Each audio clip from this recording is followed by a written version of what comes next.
All right, Nick. Not synced up. No way. That just happened. Anyways, not synced up at all. Largely because your boy here seen 0 outs. Now sometimes I forget, Nick, that there's a semi chance that Fubo buffers, and I'm not actually live. I need to double check that. But there was nobody out. I went upstairs to get some candy in honor of Candyman. And then I come back down, and it's a 1-1 count with Alexis Diaz on the mound. Now we got 2 base runners on. I'm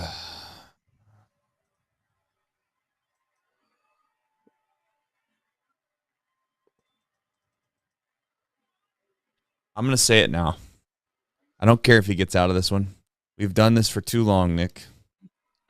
We've done this for too long. I can't do this every night.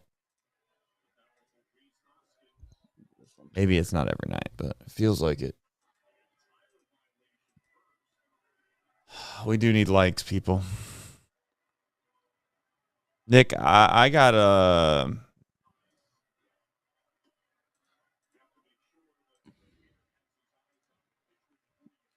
the 1-0 pitch just was a ball. As in Sorry, I'm trying to get us on Twitter. You're fine. I just saw the 1-0. All right, the 1-0 pitch is on the way outside. All right, we should be pretty close. I just saw him throw it back. All right, let's get this on Twitter. No, I don't want to do this.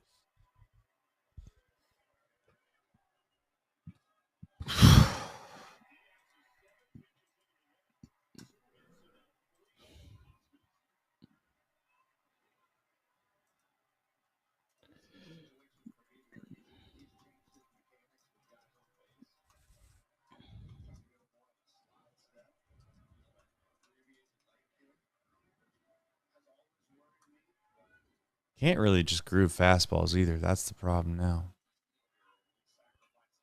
Oh. Please. Oh, my God.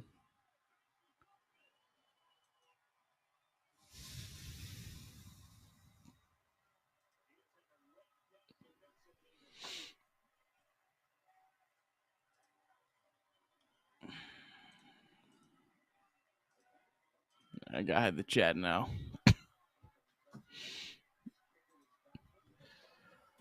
Oh.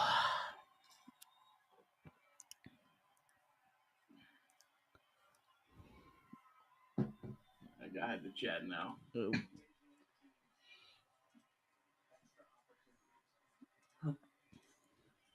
God.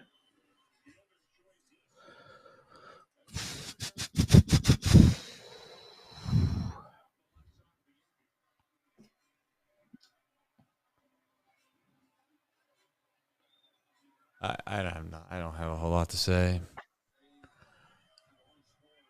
I do have a lot to say, but I just can't say it.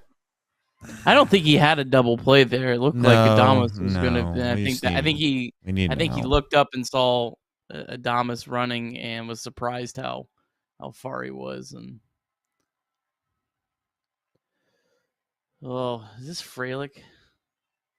God, this feels like the worst hitter you want up in this spot.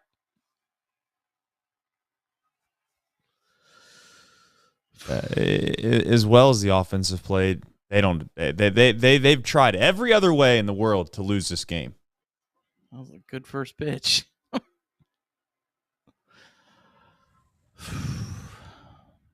You need to be able to throw that slider on the corner, and you just can't throw it. This doesn't seem like a guy that's going to chase it either. You're going to have to.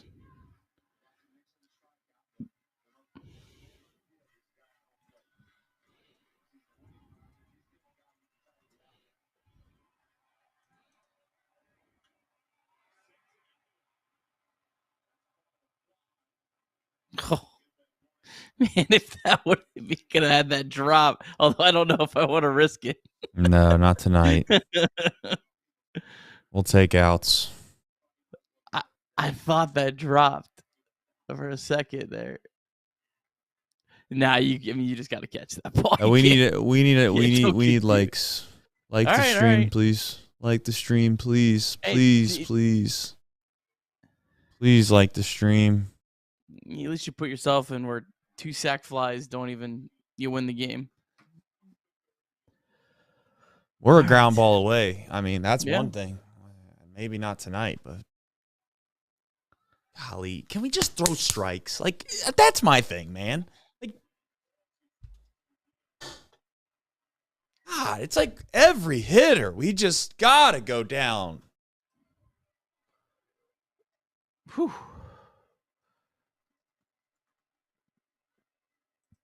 All right, let's move Reds defense up to the first graphic. Get a lead, walk the leadoff guy. Get a lead, walk the leadoff guy. Give up 2 base runners immediately to start an inning. Can't find the zone. Get down 3-0.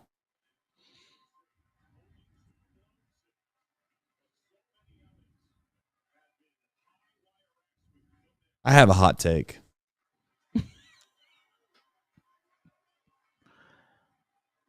Oh. I've got a hot take. Oh. You got to pull him? I mean, I know he... Who do you have? Sims? He had Mole warming. How many? Well, I don't know their lineup well enough off the top of my head to know, but I mean, if they go lefty, lefty, you got Churio. I think they have righty.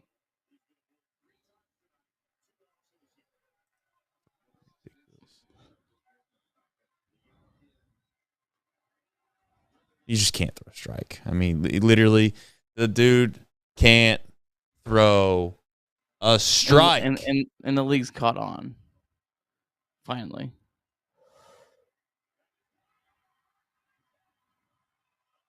Throw him out. Throw him out.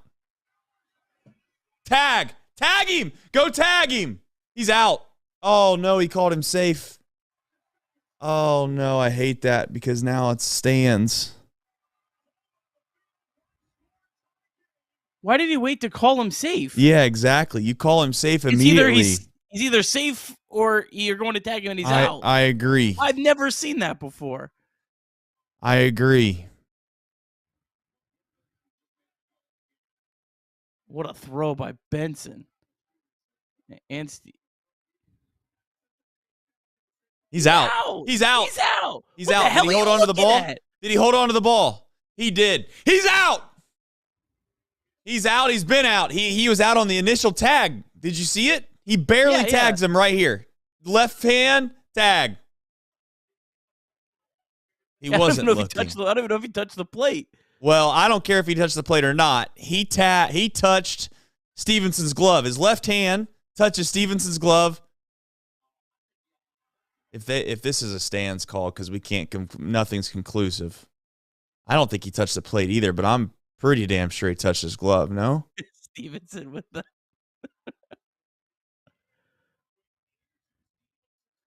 like his glove. He hit him with his glove on his hand. No, Chad, I need to know. That's going crazy. The umpire straight up just he's out. He's out. Yeah, he's out. 100%. 100%. This isn't no call stands. If it's call stands, the stream's over. I'm sorry. I'm not doing the show tonight. I literally will get in my car and drive to New York. Overturn. It's overturned. Simple.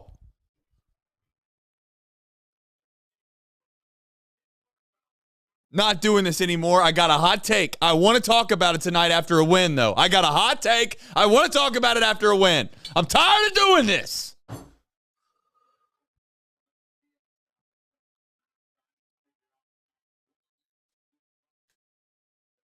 We have a base open, Nick. What do we do? This is their number 9 hitter. Can we bring in Sam Mole? No, the next hitter is Terang. He's having a great year. Up! You idiot! Ah, you idiot! You idiot! That's a Reds move! Oh, my Lanta! Look at their manager! He was like, what the fuck are you doing? Sack him in, baby! Sack him in! Maybe someone told him to sack up and he thought sack bunt. I don't care what is happening. I got a hot take. I got the hottest of hot takes coming up right after this long intro.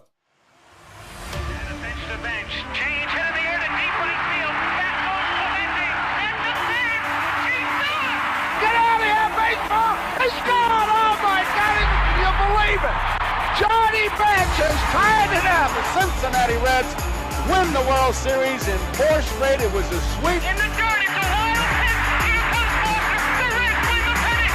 Larkins won the game. That ball is fair. Cincinnati's ahead. 2 games to none.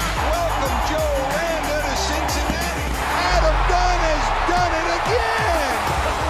Benzinger backing and calling. And the 1990 World Championship belongs to the Cincinnati Reds. Marty, yes. This is Adam from Milwaukee. Hey, Adam, how you doing? I'm good. How are you? Good. Do you think Scott Chatterbox is a good player? Dunn up there with the bases loaded, the outfield deep and around toward right, and the 1-0 on the way to the plate. Swung on, long drive, right field, and this one belongs to the Reds. And a high drive. Hit back into deep right field. Junior has just knocked the door down to the 500 club. Benson's first home run is a walk-off winner. That ball had a family. And De La Cruz is, oh my goodness, look at this kid run.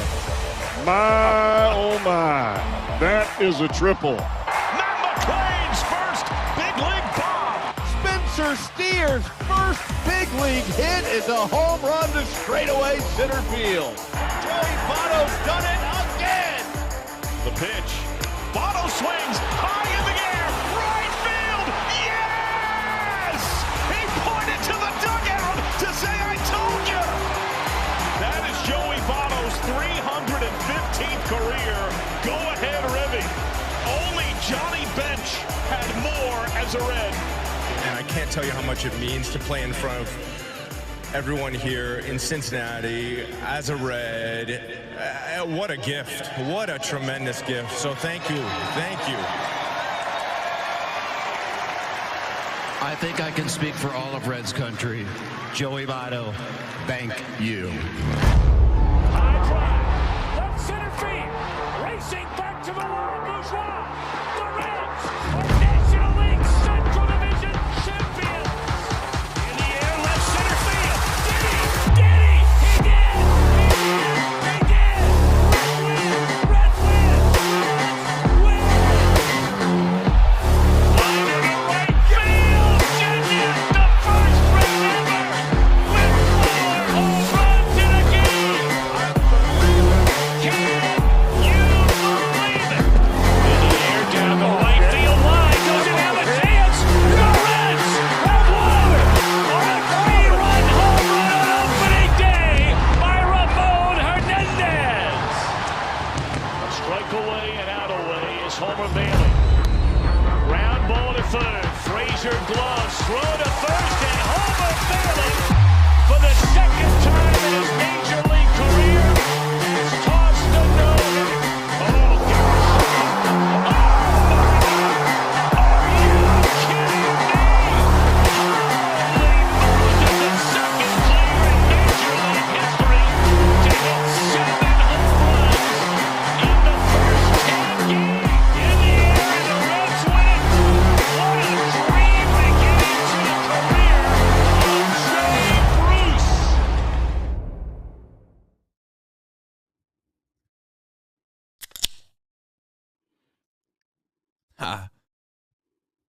I'm going to tell you something. I can't do this every night, okay?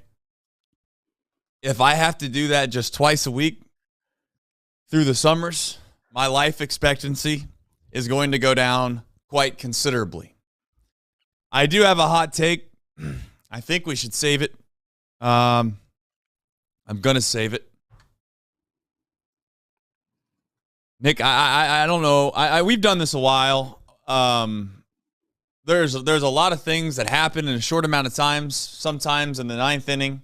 I don't know if I've ever experienced more things in a short amount of time than we just experienced. Now, Ricky Karcher's very close, But I think this tops that in the semblance that I just went from high, low, high, low, high, and I'm stuck on high now. I know people are telling me to relax. I can't relax. It's just baseball. Yeah, well, I just watched a game for 3 hours. We dominated them. And we can't catch a cold. And we can't throw strikes. But outside of those two things, boy, we're the best baseball team on earth tonight. Nick, I'm sure you're scrambling around trying to figure out what the heck the box score recap's supposed to look like now after the ridiculous ninth inning that was. Best of luck on that, by the way. But shout out all the viewers. We appreciate you. If you've not ever been here before, you can hang around for a minute. We'll see how this goes. It's going to probably be a wild show because there's going to be hot takes everywhere tonight. I'm going to openly admit right now, don't watch this a week from now. I'm going to overreact, okay? That's how I'm feeling. I'm going to do it. Nick, how are you doing, buddy? Trace, I'm doing well. Trace, that's another one win for the Reds. That's now 4 one-run wins in a row. Maybe that's what they're going for. The Reds are now they're now finally clutch. They're now winning these one-run games that they couldn't win early in the year. Oh, please, clutch my ass. They had a 3-run lead in the ninth, Nick. It took a miracle. It took a miracle. It took a miracle. The last miracle bigger than that one was on Easter. One-run win.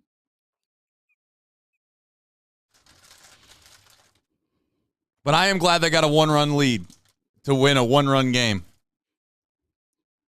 I can't. I'm not doing the Diaz thing anymore, okay? I can't do it. I'm done with it. This is the hot take. If you're a semi-decent bullpen guy, then the closer role is for you.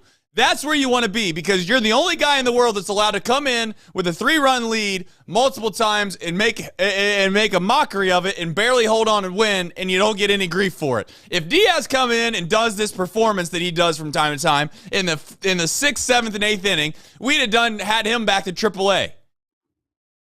Now, I don't have stats to back that up, so don't hold me to it. Fernando Cruz is now the closer. I'm done. I'm done. Then you're not gonna get to Fernando Cruz.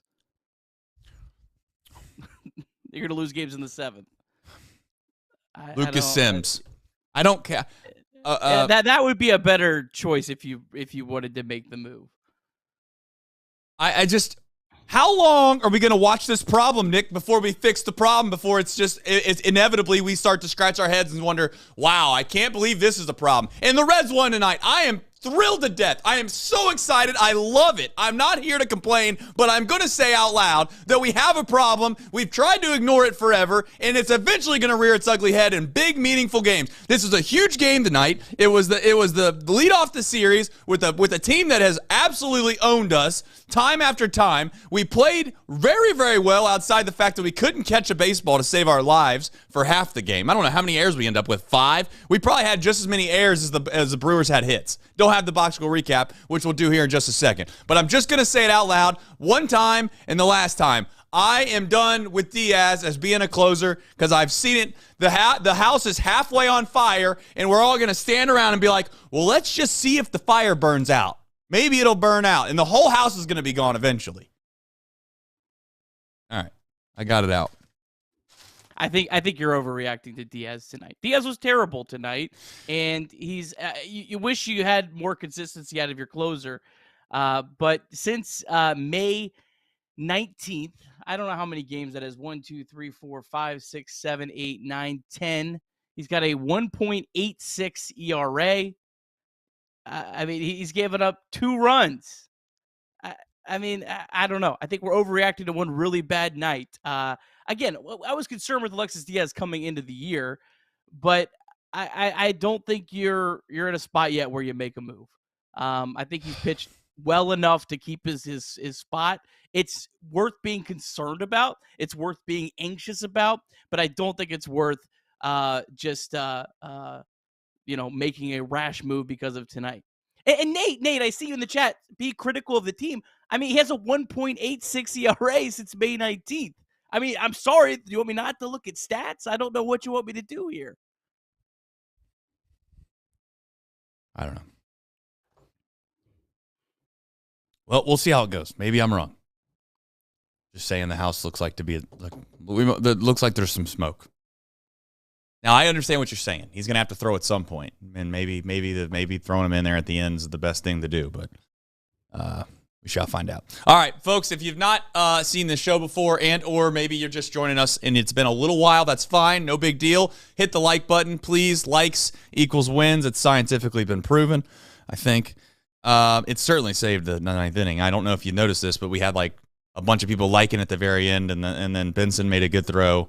Stevenson, by the way, shout out Stevenson for holding on to that baseball.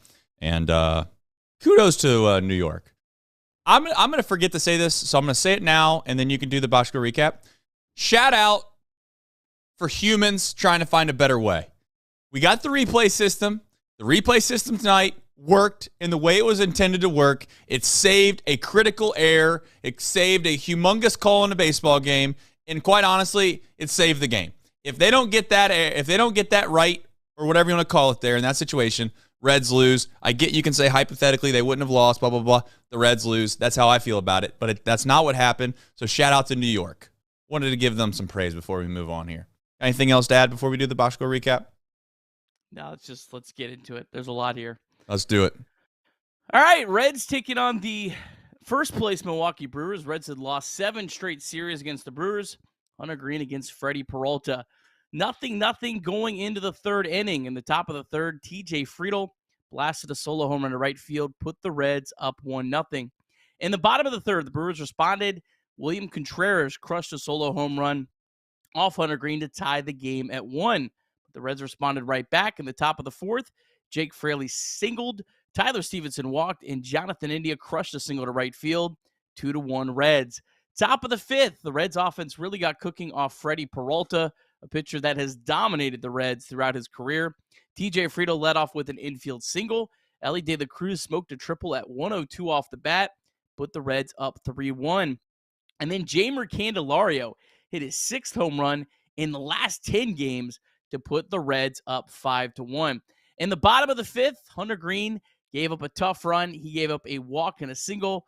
Then he induced a routine double play ball hit to Ellie De La Cruz.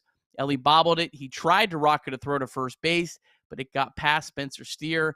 A run scored, making it 5-2. Ellie got charged with 2 errors on the play. He entered with just 1 error in his last 26 games. That would be it on the night for Hunter Greene. He finished 5 innings, 3 hits, 2 runs, 5 walks, 5 strikeouts. In the top of the 6th, Reds got that run right back. Jonathan India was hit by a pitch. He then stole second base. And then Friedl got his 3rd hit of the night, driving him home to make it 6-2 Reds. In the bottom of the 6th, the Brewers got another run on the Reds with Nick Martinez on the mound. When Jeimer Candelario misplayed a ball, he threw it away, made it a 6-3 ball game. Justin Wilson, he threw a scoreless 7th inning with 2 strikeouts. Fernando Cruz, he came in the 8th. He was able to get out of that inning without allowing a run. And then we went to the bottom of the 9th, Reds leading 6-3. Alexis Diaz on the mound. First batter, Christian Yelich singled. Hard hit single. Adames, next batter, he singled as well. Then Rhys Hoskins reached on an air. Ellie De La Cruz bobbled a ball. Didn't look like he'd have a double play, but nonetheless should have had an out at first base. Sal Frelick then lined out to Jonathan India. Alexis Diaz then walked in a run. And then with Jackson Churio at the plate, he singled to right field. Will Benson fired an absolute bullet home, got the runner out. It was out after a challenge. We'll talk more about that in a minute. And then for some godforsaken reason, the Milwaukee Brewers tried to lay down a bunt off Alexis Diaz. It was popped right back to him. Reds win 6-5. Reds, hottest team in baseball, Trace. Reds 14-5 in their last 19 games. I'll tell you who else is hot. Now, I don't know if you have him as the deep drive of the day, but you got to. Why? Because he almost hit the I don't know if they have a Tundra in the stadium or not. Maybe they do. Maybe they don't. But I just want you to know that Jeimer Candelario, he is the deep drive of the day, and they are sponsored by DSC. DSC is a leader in renewable commodities for biofuel production, specializing in used cooking oil collection, aggregation, and sales. Visit www.deepsouthcommodities.com for more information. Thank you to John and his friends, which is us and our friends at Deep South Commodities.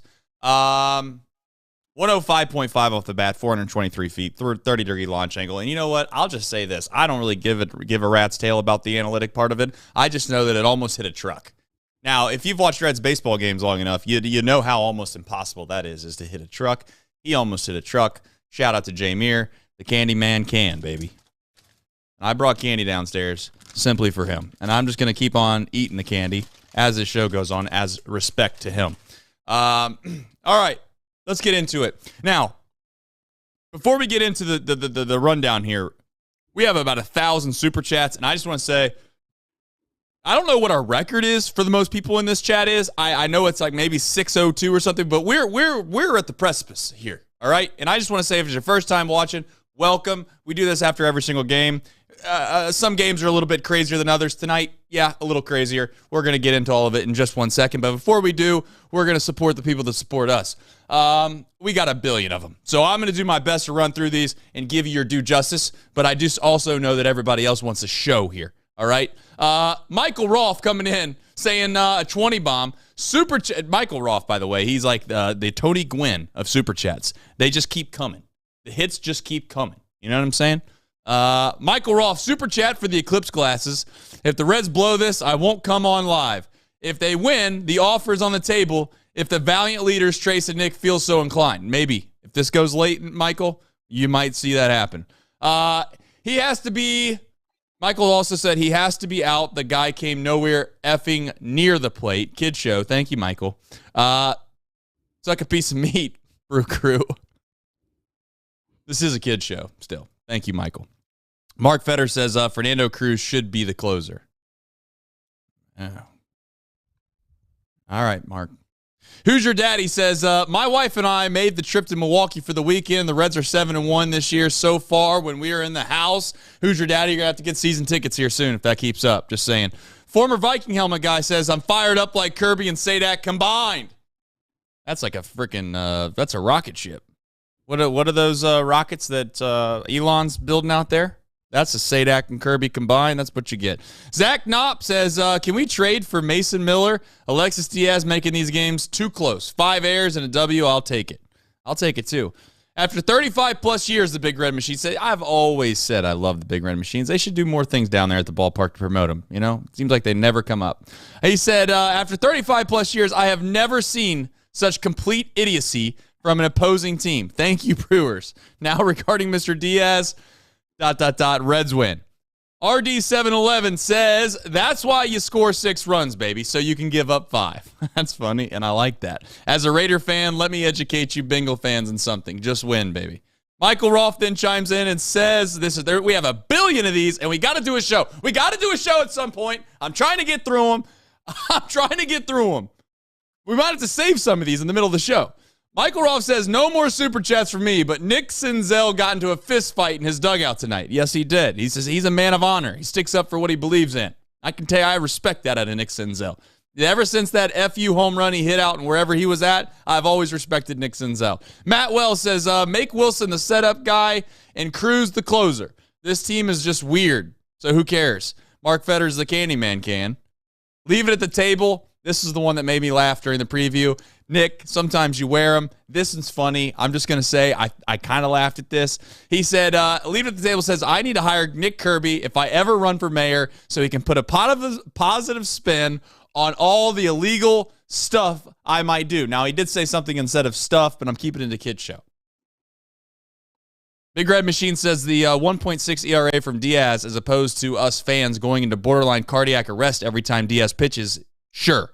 No matter what, go Reds. Going for a sweep. And then Zach Knopp says Mason Miller, 56 strikeouts, 12 walks, 31 inning pitch. Alexis Diaz, 27 strikeouts, 19 walks, 26 innings pitch. Yes, Mason Miller is better than Alexis Diaz. The problem is Alexis Diaz or Mason Miller is probably not on the market for what the Reds. Actually plays for Oakland, so there's a chance. And Diaz is getting the Bell treatment tonight, player formerly known as Mouse Cop says. Good win by David Bell, by the way. All right, I got through them all, Nick. One run win. You in that 1-run win. What? No. I'm giving it back because people were so hell-bent on the 1-run record, brought it up nonstop. So you know what? Hey, Nick, that's not the nature of the beast. One-run game. It's a one-run win. No, it's so stupid. It's stupid. It's stupid. The whole thing's stupid. The one-run wins, losses, it's stupid. Because you see, this is like the third one in a row that we've backed into a one-run win. That's why they're dumb. So you're saying we can't win a legitimate one-run win? Like when it's nut-cutting time, in the last 4 innings, it's a one-run game. They actually can't hold on and win those games, or they can't come back and win those games. They just backdoor win one-run games, is what you're saying? No, that's not what I'm saying. I'm saying the whole stat's garbage. The whole stat is garbage. Well, wait a minute. You can't be the stats guy in some areas and then tell me that stat sucks. I mean, there has to be some stats that are worthwhile and some that aren't. There's a million stats. So you don't think that there's some semblance of rationale with one-run victories? Like, okay, no, I think sometimes you have a team that's more clutch that can actually handle the heat, handle the pressure a little bit better than other teams. No, I think it's good teams versus bad teams, and I think it's 75% luck, maybe 25% skill. What's that song? Yeah. There's somebody in the chat help me out. Certified Fort Minor. Something. There was something there, like 1% skill. I don't know. 15% concentrated power of will. Thank you. You got it. All right. Let's get into some more fun things to talk about. We do have the ninth inning. Yes, Diaz is obviously topic A tonight. I already said what I said about Diaz. I can't say it any longer. I know you're saying the 1.26 ERA. I get that. I'm going back all the way into last year, the back half of last year, going into this year. It just feels like we're watching this in real time, and it's just slowly building up to an explosion. Now, having said that, your closer's going to blow a save every so often. I understand. I'm not naive there.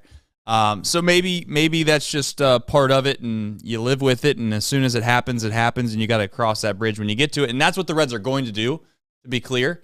They're not going to be proactive. They're going to be reactive when it comes to Alexis Diaz, because he's pitched just long enough to where I don't think that they would pull the rug from him when he hasn't actually blown the saves. Which, I don't know. Do you believe in that philosophy? Like, I guess my point would be is if you think the Reds have a pretty solid bullpen, yeah? Yeah, I think it's they can go to multiple guys. They can go to multiple guys. I would be more apt right now today to just be closer by committee, not have a closer. We're not going to Alexis Diaz every single time. I'm just saying it.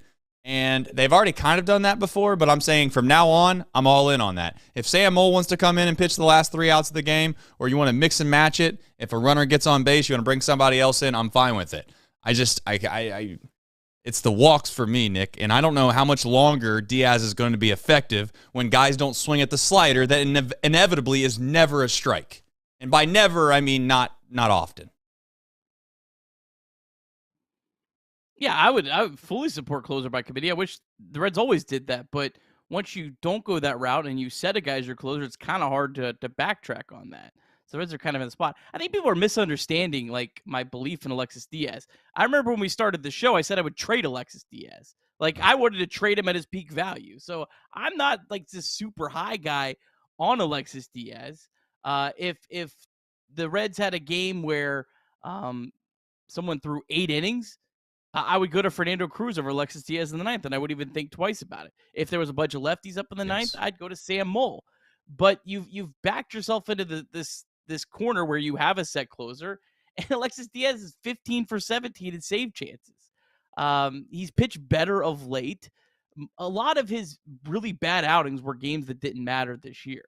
So I don't think you're in a position where you just say, yep, we're just going to pull the plug right now. I don't think I think Fernando Cruz is you're making him less valuable if you make him the closer, because you're now, okay, we're only pitching Fernando Cruz in the 9th inning. And then, I guarantee you. I agree with that. What's going to happen is you're going to blow games in the 7th inning. Yeah. I agree with that. I do agree with that. My point is, though, is like I'm not saving Diaz. I'm not saving Diaz for the last 3 outs, no matter what. Like, we have some bona fide back end shutdown closer, because I don't think that we do. I think we have a great bullpen. I honestly think this team is If this offense can play consistently like they have in the past 2 or 3 weeks, this is a good team. I don't think they're a great team, but they're a good team. And they have foundational pieces that we can get excited about and the whole 9 yards and everything that we were building up from last year from. But as far as like a shutdown guy, they don't have that. And I think the closest they have that is Fernando Cruz. And I agree with you. I don't want to save a guy that might need to come into a tight spot or face the best hitters in the 8th inning and save him for the 9th inning. But I'm just going to openly say, I'm not just going to automatically trot Alexis Diaz out of the bullpen in the 9th inning with a 3-run lead or less. Period. That's all. That's what I'm getting at. By the way, I think I'm with you. Pat Murphy is having a terrible night tonight. And you know who's having a worse night than him? What was that poor named soul who decided he was going to try to bunt for a hit? I think that was Blake Perkins. Blake Perkins. Shout out to Blake Perkins, by the way, for giving us a great opportunity to kind of have a comedic relief at the end of the game. You know, it was a high stress situation. We were all on pins and needles, and Pat Murphy, who is the Brewers, I think, manager. That's his name. He's the old Arizona State baseball coach for those that care about things like that. But anyway. Poor Perkins decides he was going to try to lay down a bunt, and I hope that he doesn't get tape of what his manager said right after he bunted that baseball, by the way. Oh, he's already seen it. Because but I just want to say, if he did, I know this is a little earlier in the rundown. If he did, we need to probably get a message out to Perkins, okay, that if he needs to go to mantherapy.org tonight, he's more than welcome to go there as well. We love everybody. We want everybody, obviously, to have a great time. But if you're not having a great time, which I can guarantee you Perkins is not feeling great right now, he can use those resources just like the rest of us. Anything you want to add from the 9th inning before we get to Jay Meir? Well, we got to talk about the 9th inning a little bit more. All right, that's fair. Than just the anti-Alexis Diaz. So for 2 things. First off, shout out to Will Benson. My God, what a throw. What a play by Tyler Stevenson. It was kind of it was kind of like in between. Had to tag him as he was sliding in. Yep. So that was just a phenomenal play all around. Won this ball game. But I will add, I mean, like if Ellie De La Cruz makes the play there, we have an entirely different 9th inning. I know. I agree. You're right. You have to also add that into this whole thing. Like, I love Ellie De La Cruz, but that's a play he needs to make. If he makes that play, it's an entirely different ball game. And again, I'm not saying there shouldn't be concern with Alexis Diaz. He did walk a couple guys, give up a couple hits. Yeah. He actually only walked one guy. Walked one guy, gave up 2 hits. 3 hits. Gave up 3 hits, yeah? Yeah, 3 hits. 3 hits. The one it probably felt like he walked more because the guy that he walked was on 5 pitches and they weren't even close. I mean, the 9th inning in and of itself is really a microcosm of kind of the game as a whole for the Reds, defensively and pitching. I felt like the pitching was good tonight. It's just unfortunate that they walked way too many guys, and it was almost like, and maybe I shouldn't care as much about this, but it's like when they walked him is why it frustrated me maybe the most, Nick, is that you score, and I know we're not getting in the 9th inning, but like you score a run, you build some momentum, you start the next inning, you lead off the inning with a walk. You get that run back. That run, by the way, the leadoff walk comes around to score. You get that run back, and then you come back and you do the same thing the next inning. It's like, and then the 9th inning, it is what it is. But I already said that my piece for New York, I'm very proud that Major League Baseball obviously has replay, and they got it right tonight. As many times as we complain about replay getting it wrong, they hiding behind the call stands, Nick, they got it right. And you know what else they did, Nick? They got it right fast. They didn't take forever. It wasn't like a 2 or 3 minute process to where you had to keep Alexis Diaz out there sitting in the middle of the field, ice cold. They got it done. They got it done fast. So shout out to Major League Baseball in the New York replay system. So I just want to give them, again, one more shout out because I will be the first to complain when they get it wrong. Yeah. I mean, it was thank God for replay. Thank God we didn't get hiding behind some call stands garbage. They got the call right. As we said with replay, the whole point of replay is so you don't feel cheated watching a baseball game. And we didn't feel cheated tonight, and no. Reds somehow, some way got a very big win.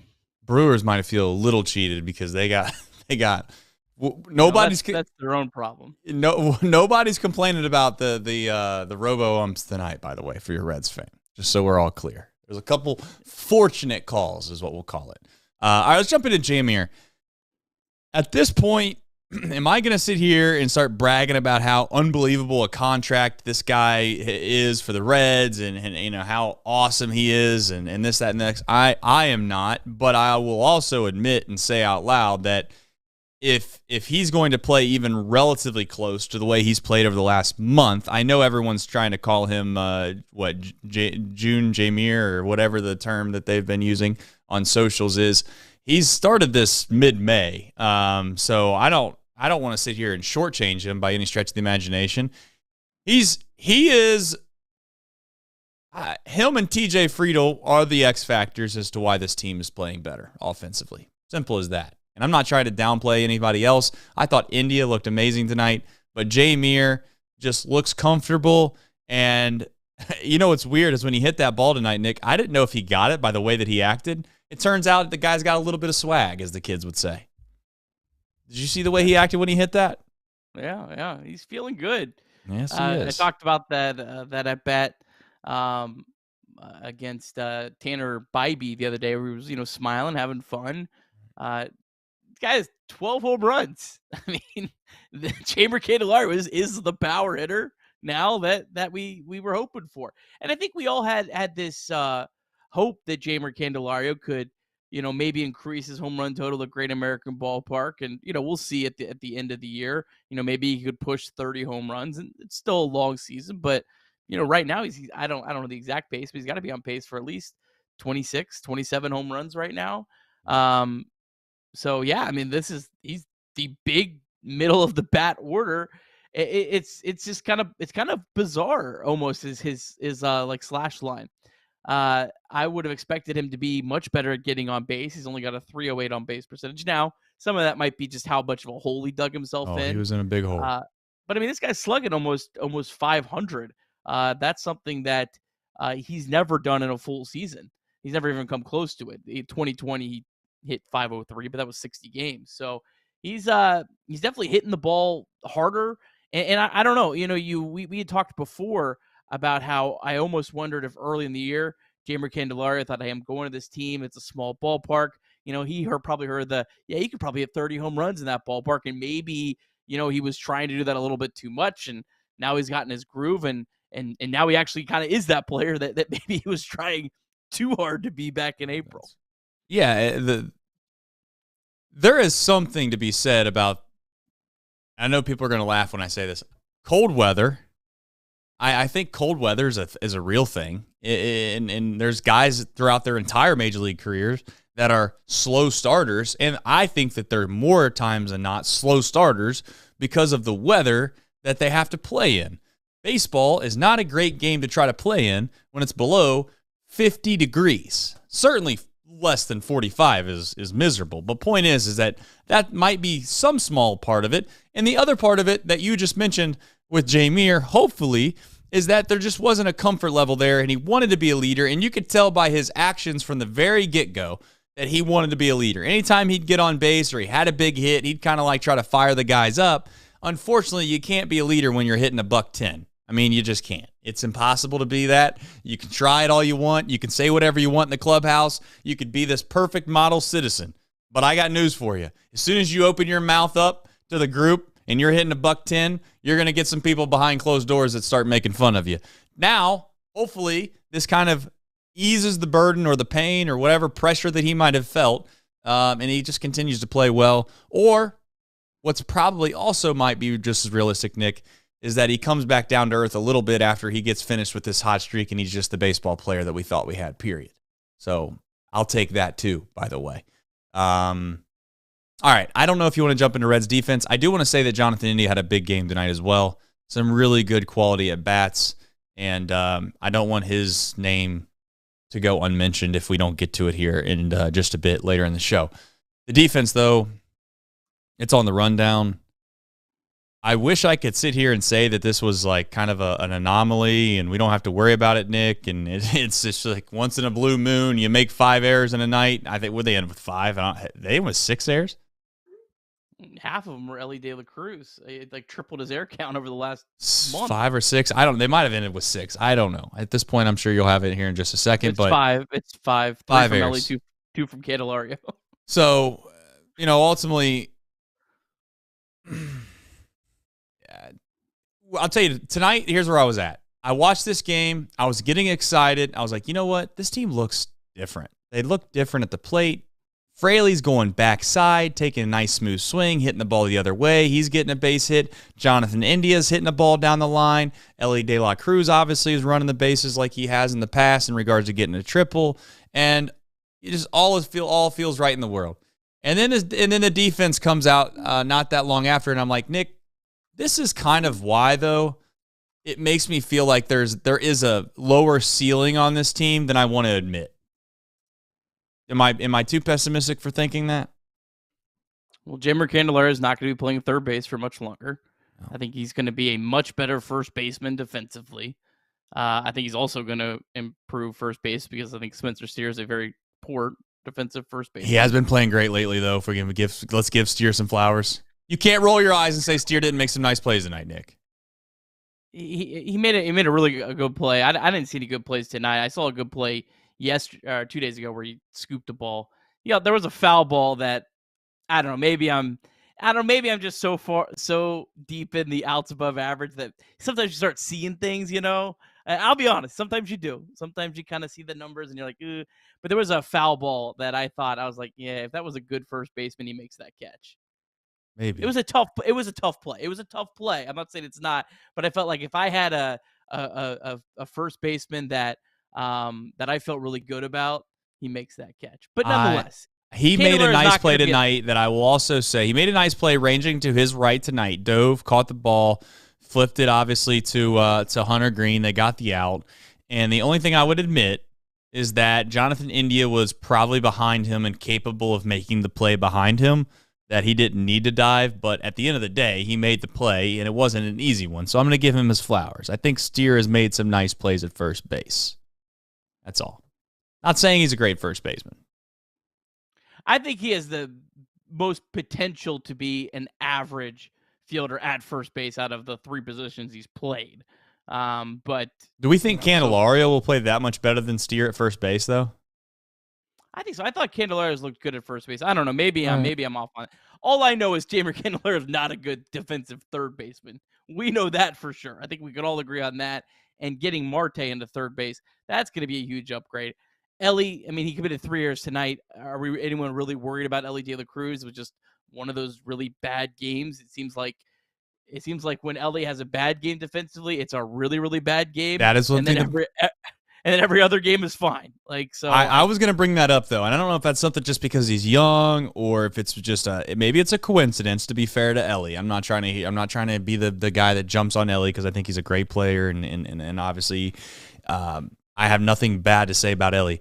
The only thing I was going to mention, though, is it's semi-concerning, though, that when he's made an error in the past or he's had a game where he's made an error, it feels like it starts to spiral out of control and he has multiple errors in the same game. I don't know if it's a coincidence because it's only happened a couple times. The Phillies game obviously comes to mind.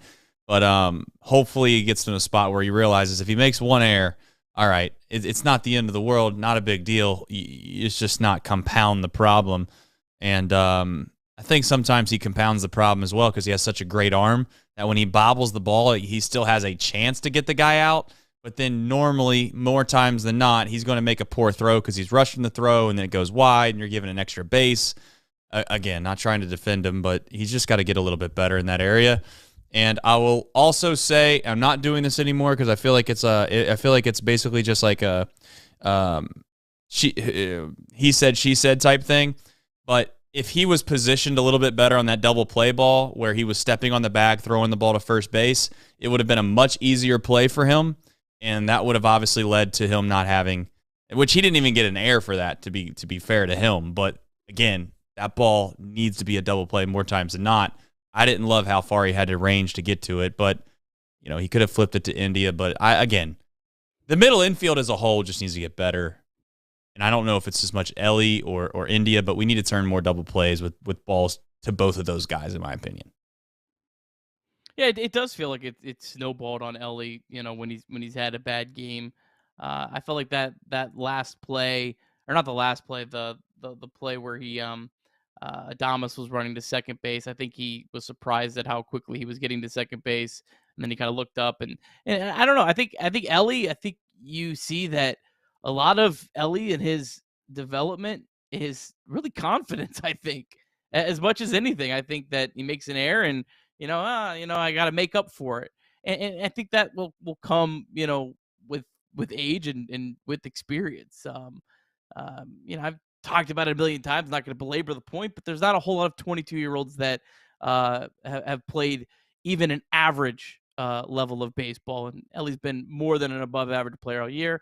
Had an interesting night tonight. I mean, he actually had a good night at the plate and a bad night defensively, which has been the exact opposite of the last couple of weeks. And you're going to see just stuff like this throughout the year. And you just hope that he just continues to get better and, it continues to have a trajectory going forward. I agree. There's really not much to add. I don't. The defense is what it is. It needs to get better, but I don't know if it's going to get better because at some point, like I said before, it's going to require players that are just better defensively, period. And hopefully Marte coming back will help. Just like TJ Friedel adding to the lineup, and it feels like the lineup gets more and more depth. Shout out TJ Friedel, by the way, on a big home run as well. He gave us a 1-0 lead. I know it got erased relatively quickly, but it's important to get a lead first. So shout out to Terry Lee. He's on the back half. Okay. Speaking of the back half, let's jump into that now. Game time. They're on the back half. And if you're anything like Who's Your Daddy, well, one, I don't know what Who's Your Daddy did, but he definitely outkicked his coverage, so shout out to Who's Your Daddy for that. But I do know one thing that he probably did, because he's a smart man, obviously, is he probably went to Game Time to get his tickets in Milwaukee. If you're thinking about going to American Family Field, the home of Joey Votto and Elly De La Cruz stealing all the bags, by the way, references so far of Elly De La Cruz stealing all the bags, we're at just one. I am way off on my judgment on regards to how many times they're going to bring that up. We'll see if the over of 4.5 hits. Doesn't look like it. But if you're going to go to a game or a concert or anywhere else for that matter that requires tickets, it'd be wise to check out the Game Time app. Why, Nick? Why would it be wise? One real quick thing, if you're able to, I could not recommend more. Monday night, go drive up to Pittsburgh. Paul Skeens will be on the mound against your Reds. Ooh. Against Carson Spires. I'm excited to see him pitch. Use the Game Time app to go get some tickets in Pittsburgh. It's an absolutely beautiful ballpark. I think it'll be an awesome atmosphere, too, because Pittsburgh's really showed up for the skiing start. So it might be a little tough to get tickets. So be sure to use the Game Time app. And why would you use the Game Time app? Because it's an authorized ticket marketplace of Major League Baseball. That makes getting tickets even faster and easier. Prices on the Game Time app actually go down the closer it gets to first pitch. With killer last-minute deals, all-in pricing, views from your seat, and the lowest price guaranteed, Game Time takes the guesswork out of buying MLB tickets. They have all-in pricing. You can toggle this feature, and it shows you the total up front with no surprise fees at checkout. Lowest price guaranteed, or Game Time will credit you 110% of the difference. Take the guesswork out of buying tickets with Game Time. Download the Game Time app today, create an account, and use the code CINCY for $20 off your first purchase. Terms apply. Again, create an account, redeem the code CINCY, CINCY, for $20 off. Download the Game Time app today. Last-minute tickets, lowest price, guaranteed. You know what my favorite thing is about kind of our show, in a way, is like it is a show inside of a show half the time inside this chat. Like there's more than just one show going on. And it's everybody's show. This isn't our show. It's everyone's show. This is America's show. It's the Reds show. And one thing that I just seen that like actually is really cool is that we have people that love.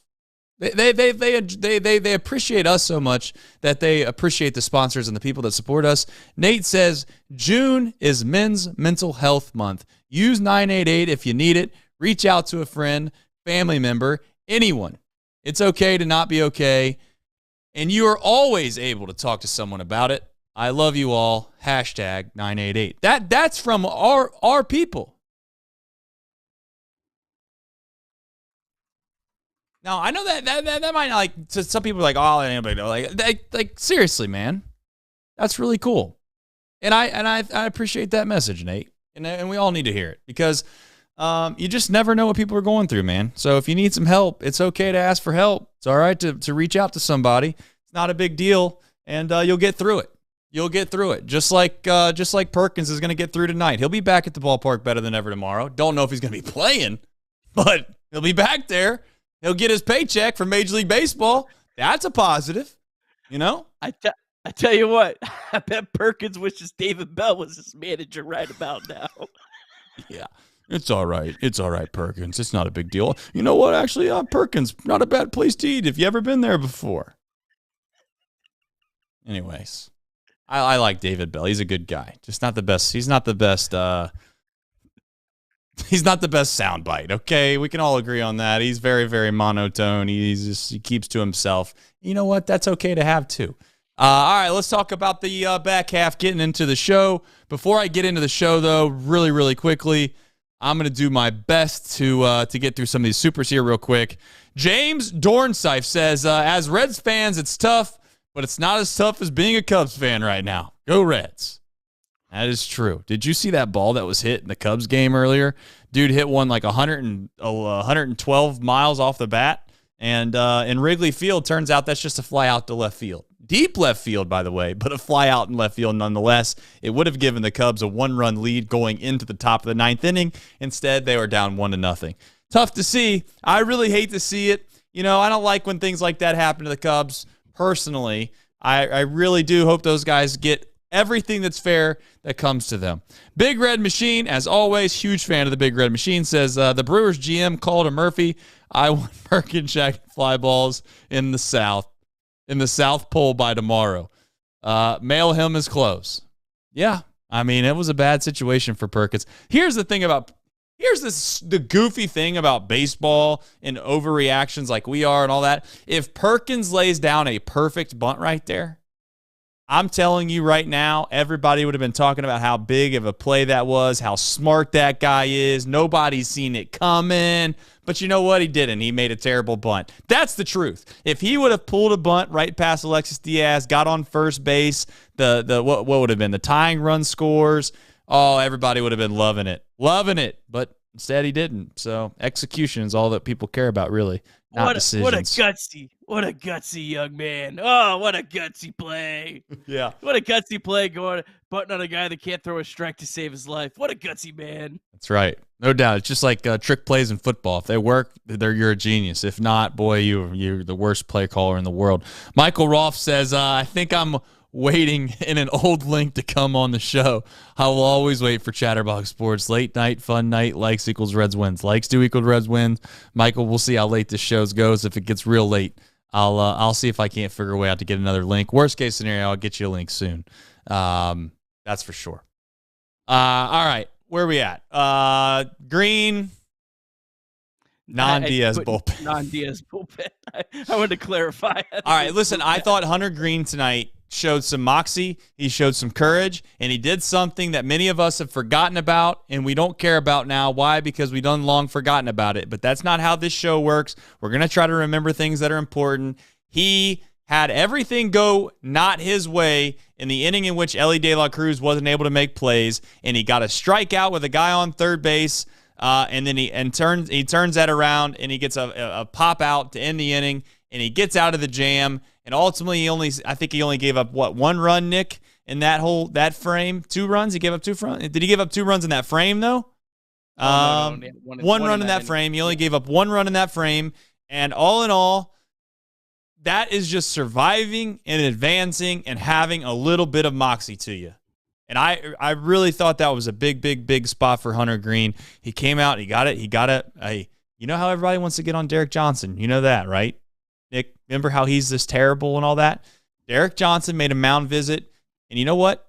If you have DVR, you guys go back and watch that mound visit. Hunter Greene was intently listening. He was intently listening. And you know what? He was locked in. And I want to give Derek Johnson credit. And I know I want to give Hunter Greene credit for getting out of that jam. Big, big, big, big moment in the game that everybody forgets about. Just saying. Yeah, this is I just had it 1, 2, 3, 4, 5, 6, 7, 8, 9, 10 straight starts that Hunter Greene's gone 5+ innings, so that's pretty cool to see. He's walking a little too many guys. I think that this is now the third time he's walked 5 batters in a game.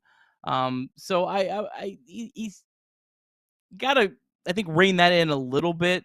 But again, like you said, he had so many things not go his way, was still able to get through 5 innings. Credit to David Bell. This felt like not the game to push him. I feel like David Bell has pushed the right buttons with Hunter Greene this year in terms of when to try to get extra outs from him and when not to. I did not think tonight was that night. Just kind of the way that the Brewers seemed to kind of have a feel against him. At least it felt like to me. But yeah, I mean, Hunter Greene's having a great year. Not his best start, but a fine start that keeps the line moving and gave you a chance to win a game against a team that you never beat. Never beat these guys. I that's what I was so upset about going into that inning. And honestly, Diaz, if this was any other team, Diaz, I probably wouldn't have been so upset about it. But it's like we finally feel like we went up there and we just opening game, we made a statement and we handled our business. And you know what? We almost gave it away. I mean, we almost just gave it all away. It would have been brutal. Speaking of not giving it away, if we're going to call it that, is the bullpen, not Diaz. Martinez came in, did his job. He did walk a guy, and then Wilson obviously walked a guy as well. But Cruz does what Cruz always does. I don't know. Cruz tonight got hit a little bit harder than he normally does, but he still didn't get hit hard. I don't know if that actually plays out on a StatCast perspective, but it kind of felt like Diaz got hit a little bit. You mean Cruz? Cruz, I'm sorry, not Diaz. Yeah, it felt like I felt like maybe he was having a little bit of trouble with his command Slider. on his splitter. Well, I think his slider hung up a couple times. I don't know about this. I know the split is obviously his pitch, but it felt like he threw a slider. Maybe I don't think it was a splitter, that the one that I was. Anyway, it's a null point. He did what he always does. He's a great pitcher, but anything that you want to add on the bullpen side of things? I thought Justin Wilson looked really good. I think Justin Wilson's looked pretty good the last couple times out. He kind of struggled, I think he had one really bad game that's kind of, I think, has inflated his numbers a little bit this year. But I think he's been a nice weapon for the Reds. I like Justin Wilson. I like what I saw out of him tonight. One thing, too, I just thought about with the bullpen, they got a couple big strikeouts there to get out of innings. One of them, which Contreras, who seems to obviously always find a way to hurt the Reds. What about him taking that pitch with Martinez? Like, that was a fastball right down the middle. Clearly, he's guessing. Like, he's obviously sitting on pitches. You don't watch a fastball like that right down the middle and not swing at it. I kind of was like, wow, this is like the tide's changing around here. Yeah. When it's going good, it's going good. When it's not, it's not. Trace, how about this? Stat? Shout out to a Twitter account. It's called @RedsRandomness. Been a long time Reds Twitter account that provides some incredible stuff. Has not tweeted since October 1st, 2020. And then tonight came out of retirement. Okay. Tweet this banger of a stat. The last time the Reds won a game where they had 5+ errors was in 1990. Maybe a good omen. Wow. Did Barry make all those? Probably. Yeah. And got taken out of the game. Yeah. I'm kidding. All right. You have Friedel Spark on here. Is he still underappreciated, Nick? Not in my book. I don't know. Well, I know not in your book, but in general terms, like, that's what's crazy about TJ Friedel. I genuinely think if you went down to the ballpark and you're like, hey, rank the Reds' best players, I bet he would land outside the top 5 more times than you would think. It's going to go Ellie. Nick Lodolo's probably going to be in there. Hunter Greene's probably going to be in there, and you're going to get a Jonathan India from time to time. I'm just telling you, you are. Am I crazy for thinking that 30% or more of the general public, when you polled them as they walk through the gates of Great American Ballpark, would say TJ Friedl is not in their top 5 best players. Yeah, I think they would, and this isn't a knock on Spencer Steer, but I think 90% of Reds fans would have Spencer Steer ahead of TJ Friedl. I don't even think it's close. I think TJ Friedl is a much better overall player and provides more value. Not a knock on Steer. I like Steer and what he provides, but yeah, I feel like TJ Frield's kind of been a player that, like, it feels like he has waves where he's like overappreciated, that he's underappreciated. It feels like he's the one guy that maybe people can't find that right balance on with him. But I mean, right now he should be appreciated as an all-star caliber player, because for really since he in 2022 I can't remember if he was on the opening day roster or he got called up like a couple weeks into the season. Whatever it was, he was really bad at the beginning of the year. He got sent down. He worked on whatever was he needed to work on. And since he came back, I'll have to pull up the numbers since he came back in 2022. It's been incredible. He has been one of the best center fielders in the sport of baseball since the middle of 2022. And it feels like that when you watch on a daily basis. Now, I'm not trying to like kill the casuals by any stretch of the imagination, and I'm not saying they're a better fan than me or you or anyone else. But I do think that if you don't pay close attention to this team, you inevitably will undervalue TJ Friedl. You just will, because I don't think that he comes off with he just doesn't have the drip, as the kids would say, as these other guys do. And when Noelvi Marte comes back, he's gonna be a guy that shoots up people's lists as well if he plays relatively well. Matt McLain's another guy that people would probably bring up.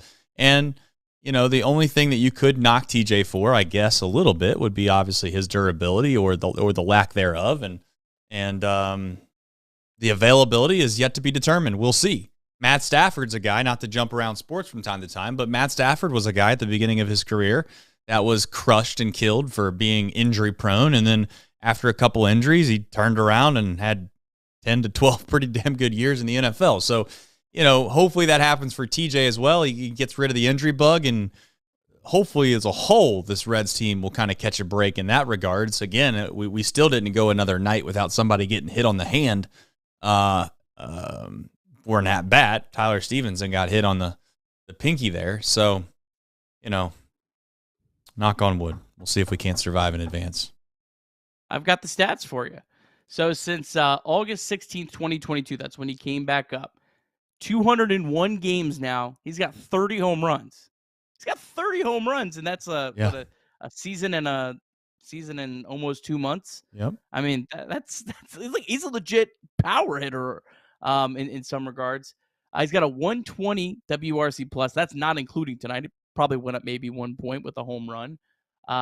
He's got where is it at? He's got a 351 on base percentage. I mean, and that's almost 800 plate appearances. He's got over 350 on base percentage. Yeah, I mean, and he plays great defense, and he has great base runner on top of that. He's an all-star caliber player.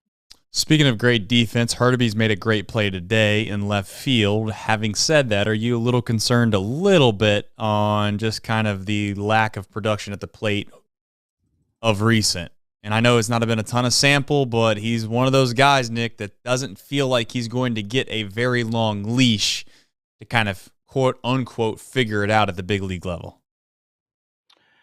My guess is the Reds are going to try to pick and choose when they use Hurtaby's. I know Hunter Greene's given up a lot of fly balls this year, and I'm guessing that's why they wanted Hurtaby's out there tonight, as opposed to maybe putting Spencer Steer in left field and Nick Martini at first base, or some sort of movement of that regard.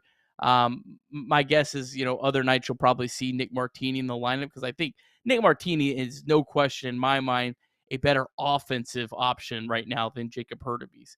Martini gives you a chance to hit the ball out of the ballpark, and it doesn't feel like maybe the Reds are as desperate as they were even like 3 weeks ago with that. But I still think that's something that he provides that a guy like Jacob Hurtaby's or a lot of other guys don't provide. So my guess is the Reds are going to kind of mix and match depending on who's on the mound, depending on the team they're facing, depending on basically they're going to probably have some sort of calculation down to the dot, how many expected fly balls are going to go out to left field, and that's going to be when they're going to use Jacob Hurtubise or not. That might sound crazy, but I bet they have something that tells them that. Yeah. I don't know. Hurtubise tonight just looked like he was pulling off of everything, and I know that sounds like an old man take, but it just kind of like in a way, I don't know. He doesn't look comfortable up there like he did maybe at the very beginning, and I'm a little concerned for him, I guess is what I'm saying. Semi-concerned. But if he continues to make plays in left field, that's a value add for sure, because it seems like a team that lacks good defensive players. You're going to get more street cred for being a decent defender for the Reds. Play for the Brewers, however, it's like, well, there's nothing special about that. Just that's ho-hum around here. So shout out to the Brewers for I guess they're a good team, man. They just are. So I don't want to sit here and act like they're not, because they're a good team, and hopefully the Reds can find a way to win a series. All right, before we jump into the who, what, when, where, and why, we have, as always, Reds MILB. Today is Friday, so there should be some games. Yeah, everything's final. Actually, everything is final now. The ACL Reds just went final as well. All right, we'll start off with AAA Louisville. They lost 9-5 to St. Paul. The Bats, they're really struggling. They've lost 9 of 12. They fall to 34-32 on the season. Novi Marte got his first day off. Blake Dunn, his first game back, 0 for 3. Did walk and steal a base, but struck out 3 times. Reese Hines was 1 for 3. And then Edwin Rios, guy we mentioned for the first time the other day, he had his 10th home run of the year, so having a really nice season down at AAA. A lot of pitching, though, to talk about, though, for the Bats. Fortunately, we start off with Connor Phillips.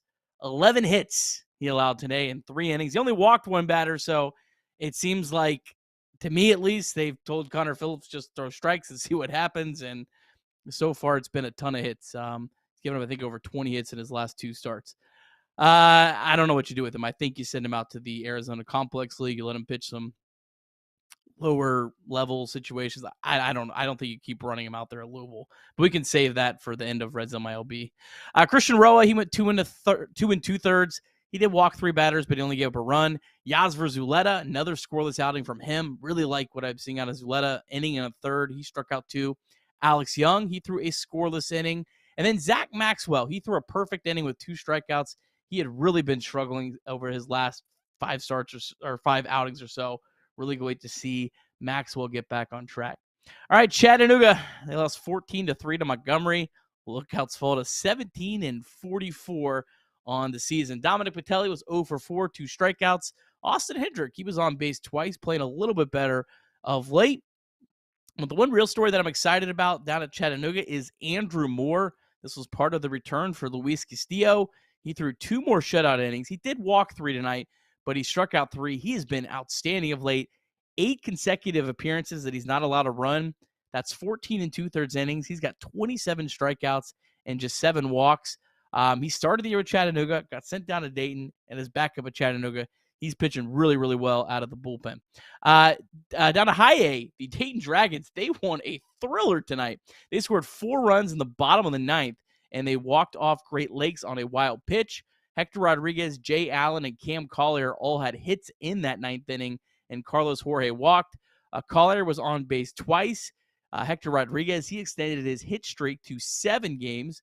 Jay Allen was 2 for 4. He also stole his 16th bag of the year. And then down to Daytona, the Tortugas, they're hot. They won 4-1 over Palm Beach. Tortugas have won 7 of 8, now up to 30-31 on the year. Sammy Stafura keeps on hitting. He was on base 3 times, 2 for 3 with the walk. Now hitting 340, 443 on base percentage in 14 games. One, small concern for the young player. Did commit another throwing error. He's got 8 errors in 24 games between the Complex League and Low A Daytona. Rare off night for Ricardo Cabrera. He was 0 for 4. E. Smith Pineda, he got off to an absolutely miserable start to the season. He's the Reds' number 28th ranked prospect. He's got 2 home runs in the month of June and a 389 on base percentage. So that is good to see. A couple other ones. The Arizona Complex League that just went final. The ACL Diamondbacks won 11-3 over the ACL Reds. Sheng-In Lin was 0 for 3 with a walk. As mentioned on the podcast this morning, Lin hit his first professional home run last night. So that was really cool to see. He's having an awesome year. Really want to see him get promoted to Daytona selfishly just so we can kind of see him in some action. Over in the Dominican Summer League, DSL Rojas beat the DSL Pirates Black 9-5. And the DSL Reds beat the DSL Orioles Black 14-5. But none of the players we're tracking were in action today. Nice. Well, I'm glad we're winning over there in the Dominican. It's good to know. Dominating. Yep. That's good to know. Connor Phillips. I mean, I don't know what else you say. I think you have to stop starting him in Louisville or move him to the bullpen. I feel like you have to do something at this point. I don't know, man. Yeah, I don't know. I have nothing to say about Connor Phillips. Not a single thing.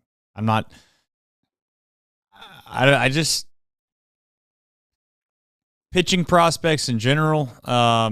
It just seems like it's a very, very, very slippery slope. You think you got something, and then you're not sure if you do, and then maybe you do. And Brandon Williamson's probably another perfect example of this, where you were excited when you got him, and then you realized after you got him that there's some issues, and then all of a sudden you're like, he's probably not going to pan out, and then he goes and throws the ball for a half a season in the big leagues, and you're like, wow, this guy might be a guy that sticks, and then all of a sudden now you're back to wondering, will the guy, I mean, not to be super cruel, but will a guy ever throw another major league starting pitch in his career? I don't know. You genuinely don't know.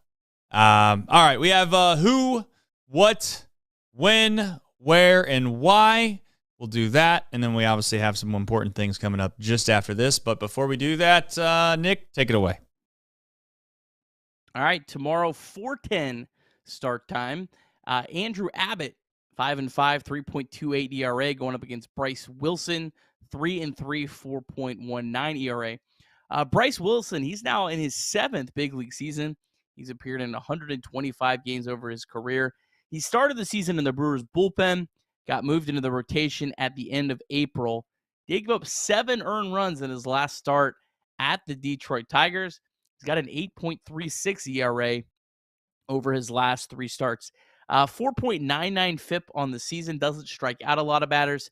Relies on 5 pitches, mostly a cutter, sinker, curveball, 4-seamer, occasionally a changeup.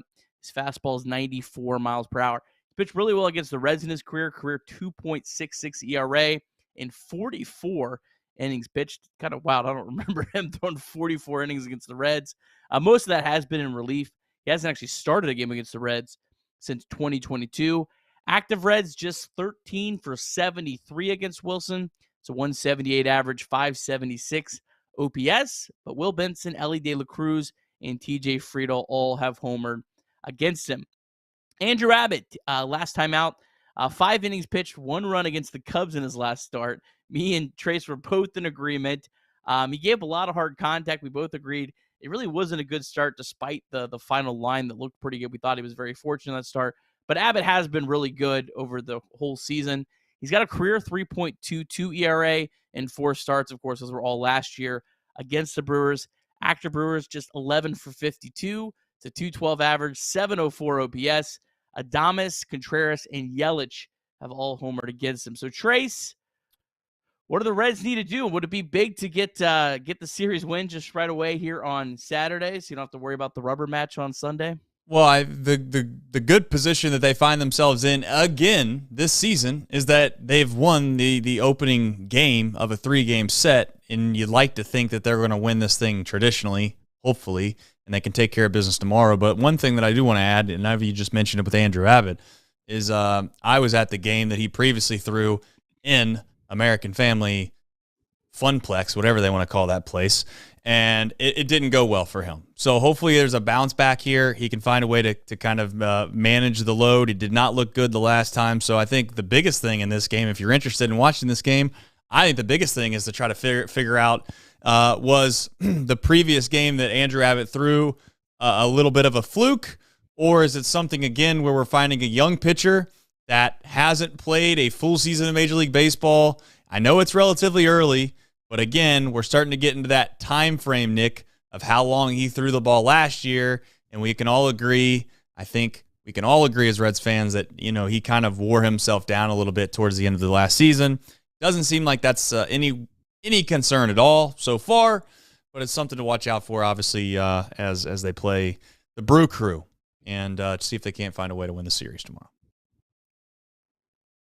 Yeah, and the Brewers got a few lefties in the lineup, so you hope that Abbott can kind of capitalize off of that. But yeah, man, if you could find a way to get a win tomorrow, I mean, the Reds have been playing well. That would really, I feel like, just be a huge lift and just really set this team up very well. And it would get the Reds back to 500 tomorrow. We get the Reds back to 500. Unbelievable. That would also just even if you just get to 500 for a day and you lose on Sunday, just getting to 500 would feel really nice. It really would, and it feels like something that just seemed, I don't want to say impossible, Nick, to do it this fast, but I'll say it seemed almost impossible.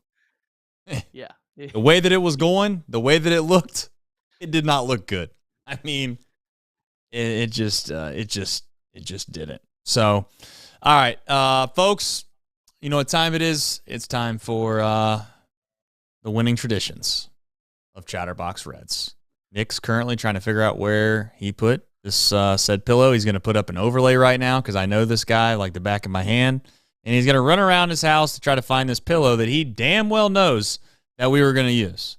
You know what I'm saying? Chat, he knew it. They want to jinx it. He knew it. I didn't want to jinx it. Now, I do see Nate, Molly, all of them are in the I know we got some supers. We'll get to those in a sec. Woohoo. Whoa, hold on. Hold on. Where we got go ahead. Oh, no, half. Well, I stopped. Boom. Not as quiet this time. We got contact. Oh no, there was contact. He must not have picked up. I said there was some sound this time. Yeah, there was. My bad. Wasn't very clear. All right, we got another absurd super chat. Michael Rolfe. This is what's stupid about YouTube sometimes is that Michael Rolfe put a 50 bomb in here. You click on the tab that's supposed to show you all the supers, and it's not in here. But I seen it. We'll do it anyway. I'll just click on it because it's still in there. Michael Rolfe says, Pawnee water is delicious. Highly recommended purchasing. They sponsor Chatterbox, so naturally my fridge is full of it. Not sure why I love this show and all of our friends at CBox Sports so much, but kind of reminds me of myself. ATOBTTR. For those that don't know, that means and this one belongs to the Reds. Rolfe, I sent you. Here's the thing, Rolfe. I'm going to buy you like just a minute or two, just so you can kind of get your fame here on the show before we end it. I sent you a link, man. I even put in the chat. I said Rolfe, Twitter DM, and you missed it. I don't know if you missed that, or I know that the chat's popping tonight. But I'll try to buy a little bit of time here just to see if you want to give a quick shout out. And we can get on our merry way. All right, we have a dunk to do. I'm well aware of that. I'm going to give Rolfe like every bit of a minute here to figure it out. Before we get to it, though, I just want to say, as a reminder, we have a podcast. It comes out every single day. You can download it, you can rate it, and you can review it. We have 4 hundo in the chat tonight. 314 likes is absurd. That is absurd. So thank you for supporting us. We very much appreciate it. If you've not liked the podcast and or given it a review yet, please do that. It helps us tremendously. And we're climbing up the podcast ranks as we speak. And the crazy thing about all those podcast numbers and all the charts and all that, it doesn't even account for any of this YouTube stuff, which is cool. We have kind of two different mediums that people consume us in. Nick, that's the weirdest thing about doing this show. Sometimes people know us from the YouTube and acting crazy in the 9th inning and doing all that. And then there's just some people that just have no clue about the YouTube. They just listen to the podcast every morning. So shout out to everybody. Can I give a couple shout outs here? We got 3 reviews on Apple Podcasts. Yes. Or maybe not. They actually all say Apple Podcast. Over the last week, and really do appreciate that. So shout out to Honest Fan 420. I think I know who that is. Oh, yeah, he's a Benson guy. Best Reds kid content on the planet. Will Benson, the GOAT. This one is from Reds 2024. I like the name. This podcast is my absolute favorite. Tons of quality information about my favorite baseball team. Mm-hmm. Nick and Trace do a tremendous job. Nick. And then the from Kimbry, the best baseball podcast. I absolutely love this podcast. Nick and Trace do an incredible job breaking down the Reds each game. So really appreciate those reviews. That does mean a lot. And shout out to Dave Browning. He reached out to me on Twitter, said he watches the show every day, and really appreciate you watching, David. David asked us a question. I thought I'd try to get to it. Fred asked the question too in the chat, and Fred's a loyal Chatterbox guy. I seen something in the chat that I think we should talk about too. So don't let me forget that. Go ahead. Okay. So I mean, this is kind of a loaded question, so we don't need to go too far into it. But he asked about will the Reds extend Elly De La Cruz similar to like Joey Votto? I'll just say quickly, I think that the Reds ownership group understands the value of Elly De La Cruz as more than a player. I think they're going to do everything they can to extend him. I mean, ultimately, it's going to come down to, does Elly De La Cruz want to take an extension now? But I think the Reds will offer Elly De La Cruz a very lucrative extension at some point. I would be very surprised if they did not. Does it get done? I don't know. If you're going to just say, Nick, June 15th, 2024, throw it out there, I say they get it done. I'm optimistic that they will get it done at some point. Short answer is yes, they're going to get it done. The long answer is going to be when. And if they were wise, they would go all in this probably at the end of the season, in my opinion, and trust the fact that it's going to work out. Because otherwise, to be honest with you, if it doesn't get done in the next year or two and Elly keeps progressing and becoming a better and better player, it's going to be very hard. I'm just going to be completely honest, because the closer you get to arbitration and the closer you get to where he reaches, unrestricted free agency, you're dealing with a guy that probably is willing to wait it out. You get a kid this young and you offer him unbelievable amounts of money.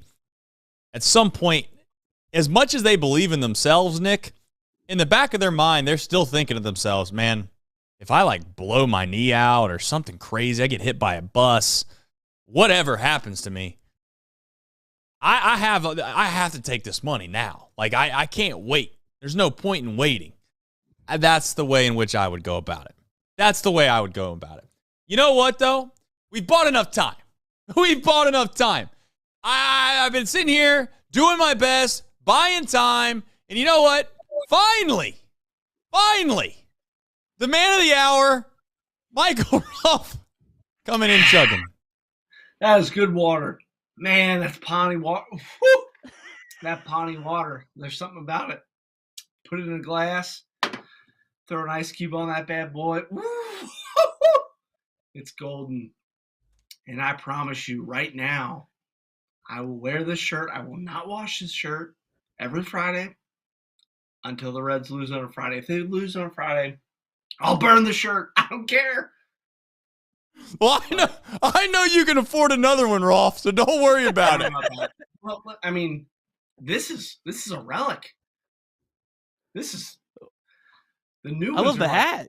$185,000. I mean, it's the price of a small home or a big home, depending on where you live and what sort of bedrooms and bathrooms you're looking for. It's crazy stuff. But I did take notes for what I learned this week on this very nice card that my aunt and uncle wrote for me and sent me. I don't even know. This is weird. It's from Williamsburg. I didn't know that was a thing. What's on there, Michael? So it says, Dear Michael and Abby, thank you for extending the invitation. Emerson's birthday, blah, blah, blah, blah, blah. That doesn't matter. Irrelevant. What matters is what I wrote, which is this side, which is the illegible, terrible left-handed handwriting because I'm left-handed. Trace, I'm not sure if you saw this. I'm not going to try to put this on again, but this needs to be traveling with you. They're on Amazon. Basketball hoop. portable dunk system. Just saying. So what I learned this week is the movie The Bike Riders filmed in Hamilton. Are you guys aware of that?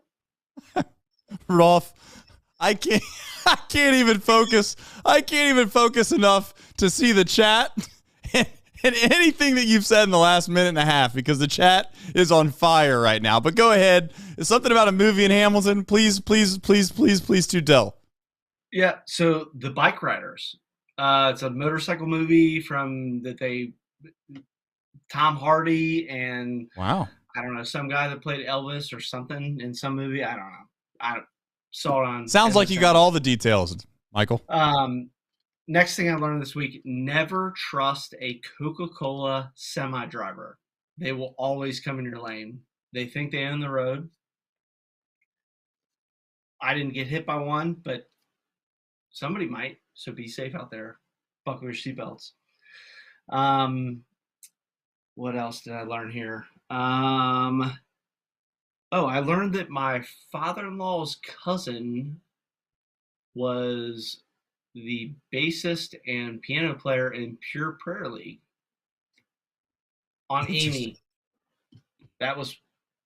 Didn't expect to learn that this week. And also, let's talk about shows to watch this week, ladies and gentlemen. House of Dragons. We got to watch that, right?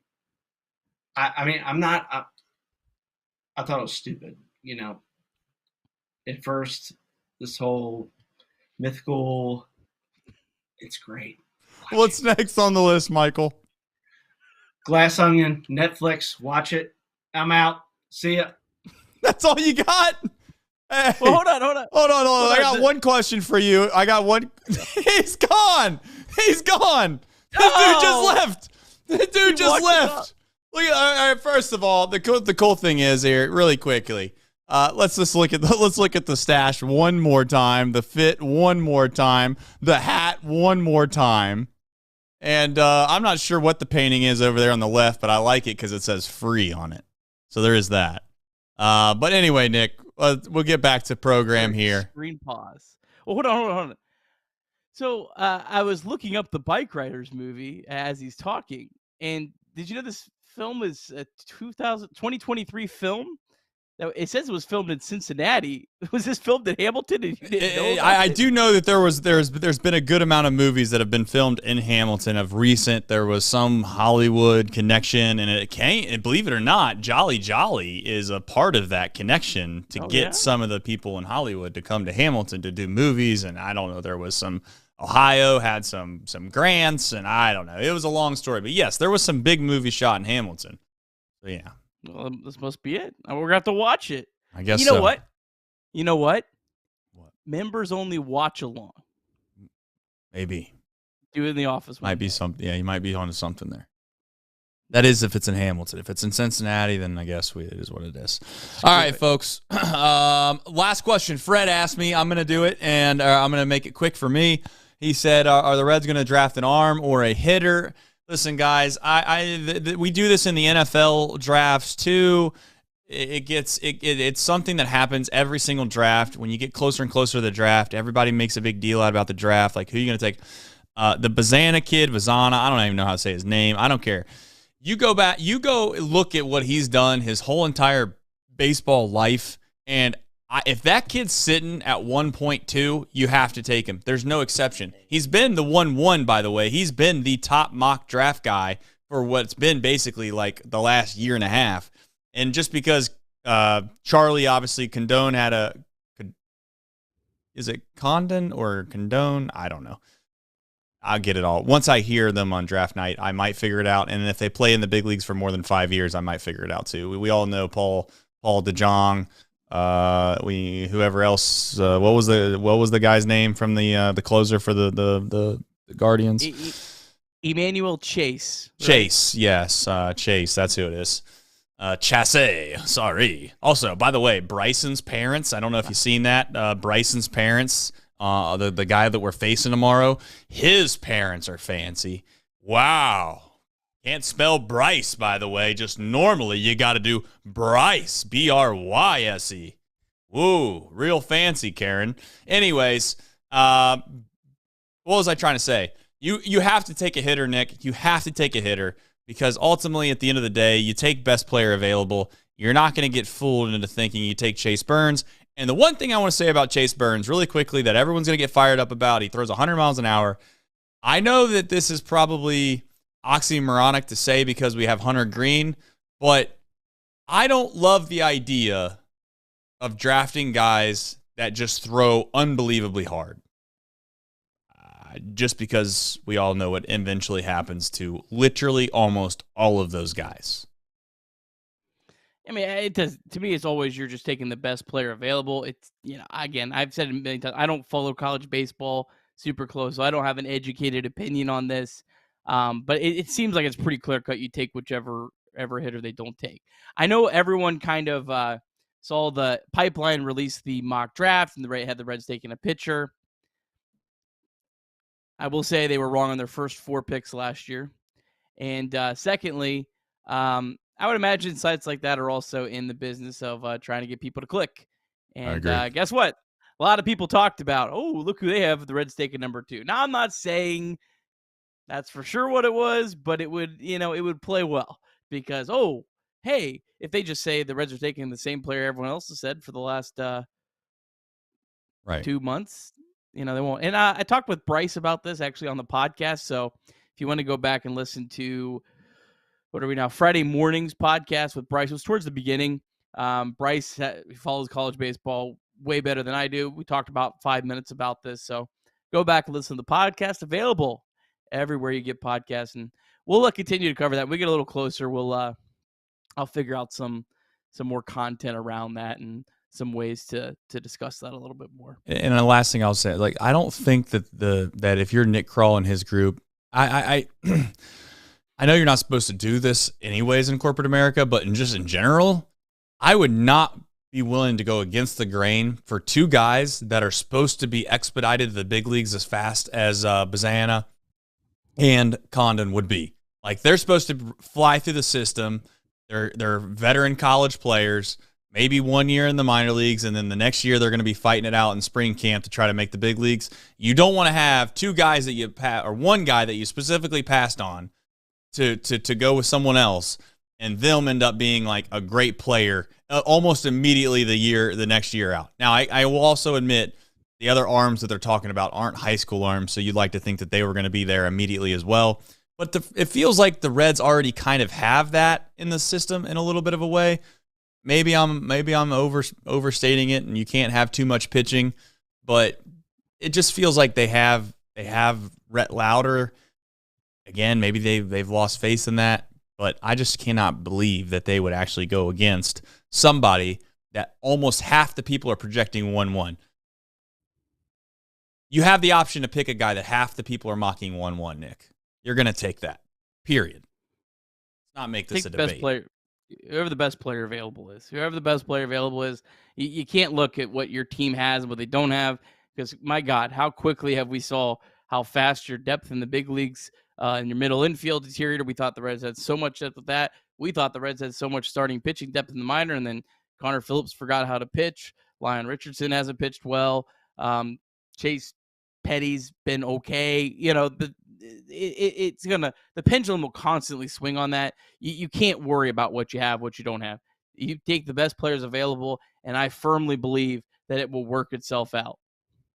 Agree. All right, I'm going to dunk, and Nick's going to have fun editing this podcast, I'm sure. He's just don't worry about the whole back half, after we got to. I don't think this will be an easy one. I've gotten pretty good at the cutting and skimming. We stuck to the script, Nick. We stuck to the script until we got to Reds MILB or somewhere in there. I don't know exactly where.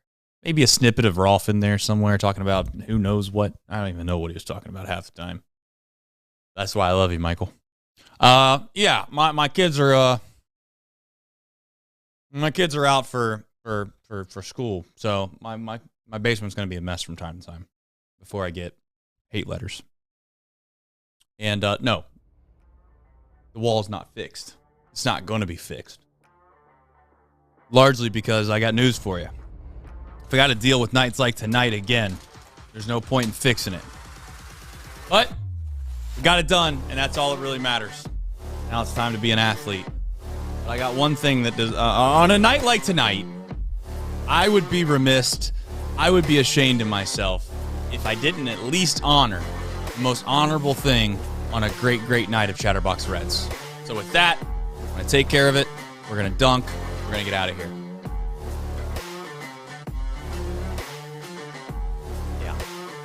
You know what it was. Straight from the bottle, too. Okay.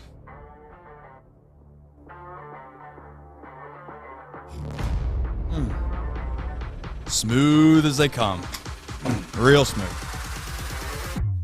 Smooth as Diaz, to be honest.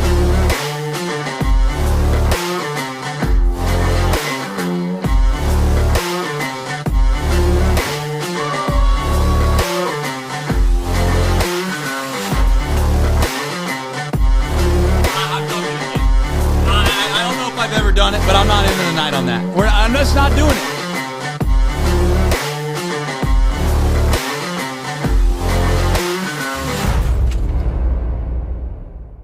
Athlete.